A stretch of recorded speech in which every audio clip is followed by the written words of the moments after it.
नमस्कार, माझ्या किचन चॅनलवरती आपल्या सगळ्यांचं खूप खूप स्वागत। तर पावसाळा चालू होत आहे आणि मस्त असे गरम गरम खायला सगळ्यांनाच आवडतं। तर आज आपण संध्याकाळच्या जेवणात बेत करणार आहे झणझणीत अशी पारंपरिक पदार्थ करणार आहे शेंगोळ्या।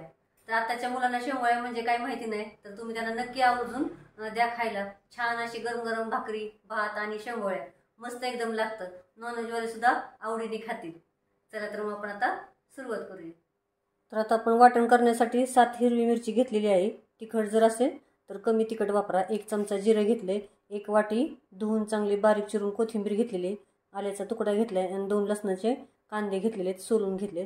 तर आता आपण हे मिक्सरमधून वाटून घेऊया चांगलं।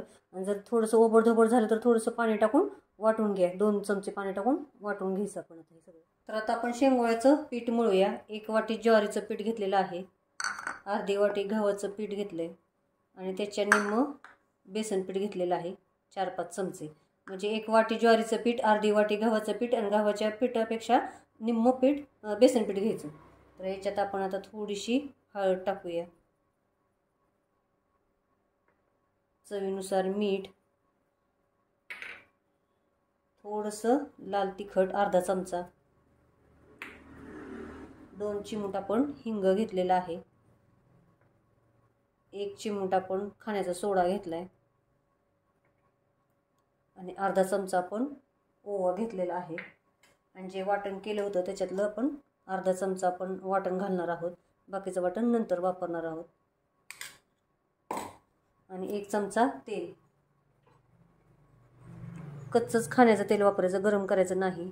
तर आता आपण हे चांगलं छानपैकी पुरीला जसं पीठ घट्ट मळतो तसं आपण आता हे घट्ट चांगलं मळून घेऊया।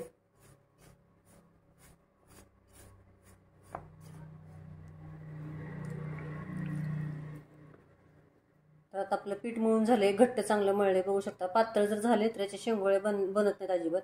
तर आता मस्त एकदम झालेलं आहे। तर आता आपण शेंगोळे करायला घेऊया। तर आता आपण शेंगोळे करायला घेऊया। तुम्ही हातावर करू शकता किंवा पोळपाटावर पण करू शकता। असं लांब करायचं आणि असे करायचे। लांब सुद्धा ठेवू शकता, गोल करू शकता, असा पण आकार देऊ शकता, छान होतात मस्त एकदम। असे पण ठेवू शकता तुम्ही किंवा आपण असे गोल पण करू शकता, त्याला जसा थोडासा जरा आकार द्यायचा। तर अशा आपण शेंगोळ्या करून घेऊया। तर आता आपले शेंगोळे बनवून झालेत। तर आता आपण पुढची कृती करूया। आपण कढईमध्ये तेलाच्या किटलीत जी पळी असते ती 1.5 पळी तेल टाकायचं। या रेसिपीला तेल जरा जास्तच लागतं।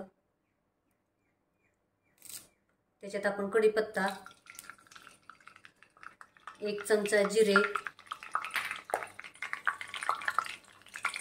आणि आपण आता हे वाटण केलं होतं ते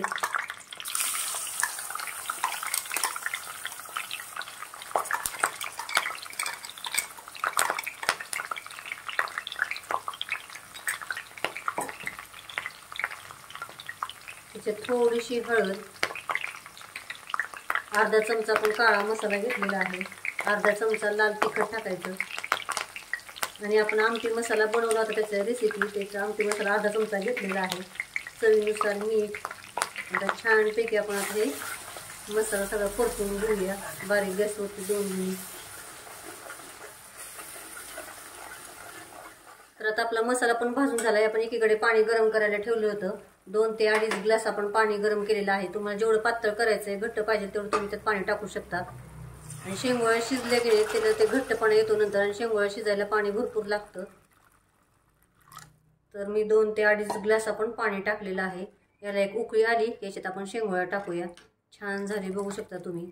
आणि जर तुम्हाला घट्ट पाहिजे असेल तर याच्यात का नाही 1 कांदा चांगला भाजून त्याची पेस्ट करा, खोबरं थोडं भाजून त्याची पेस्ट करा, 1 टोमॅटो अर्धा, आणि याची 3ची पेस्ट करून याच्यात टाका तुम्ही, तुम्हाला जर घट्ट पाहिजे असेल तर। असंच पातळ असतं पण हे शेंगोळ्याचं खूप छान लागतं, मस्त चुरून भाकरी खायची। तर आता आपण याला उकळी आणूया। तर छान अशी उकळी आली, तुम्ही बघू शकता। गॅस आपण एकदम बारीक करूया आणि त्याच्यात आपण आता शेंगोळे सोडूया। तर आता आपले शेंगोळे सगळे टाकून झाले, तुम्ही बघू शकता। आता शिजेपर्यंत वाट बघूया किंवा 10 मिनिटं आपण शिजून देऊया बारीक गॅसवरती। तर 10 मिनिटं झालीत, बघू शकता तुम्ही. छान एकदम झाले, तरी पण मस्त आली एकदम. तर आता आपण काढून घेऊया. छान आपलं गरमागरम एकदम तरेदार झणझणीत असं शेंगोळ्या तयार झालेत. भाकरी, भात, कांदा, लिंबू. तर चॅनल सबस्क्राईब करा, लाईक करा, शेअर करा आणि कमेंटमध्ये मला नक्की सांगा कसं झालं ते. थँक्यू.